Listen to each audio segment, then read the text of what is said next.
ভারতের দক্ষিণী সিনেমার বরেণ্য অভিনেতা কমল হাসান।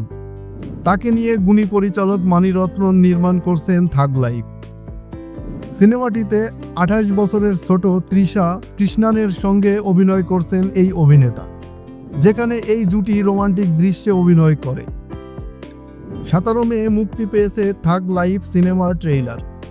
এই ট্রেইলারে হাঁটুর বয়সী তৃষাকে চুমু খেতে দেখা যায় কমল হাসানকে। ট্রেইলার দেখে নেটিজেনদের বড় অংশ প্রশংসা করছেন, তবে কমল তৃষার চুমুর দৃশ্য নিয়ে অনেকে অস্বস্তিতে পড়েছেন। কেউ কেউ কড়া ভাষায় সমালোচনাও করেছেন। একজন লিখেছেন, একজন বৃদ্ধ যদি যুবতীর প্রেমে পড়ে তাহলে কিছু বলার থাকে না, কিন্তু একজন বৃদ্ধ যদি তরুণের মতো ভান করে তাহলে অদ্ভুত লাগে। অন্য একজন লিখেছেন, ট্রেইলার দেখে সত্যিই ভীষণ অবাক হলাম। একজন রসিকতা করে লিখেছেন, মাত্র 30 বছরের ব্যবধান, তারা নাকি আত্মার সঙ্গী। এটা কি ভাই?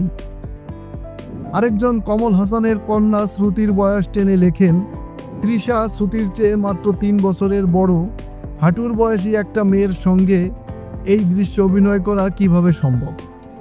কেউ কেউ কমল হাসানের পক্ষে অবস্থান নিয়েছেন। একজন লিখেছেন, চরিত্রের খাতিরে সবকিছুই করতে হয়।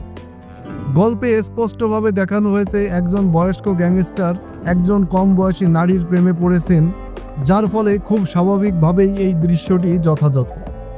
এই সিনেমার মাধ্যমে মণিরত্নম ও কমল হাসান 37 বছর পরে একসঙ্গে কাজ করছেন।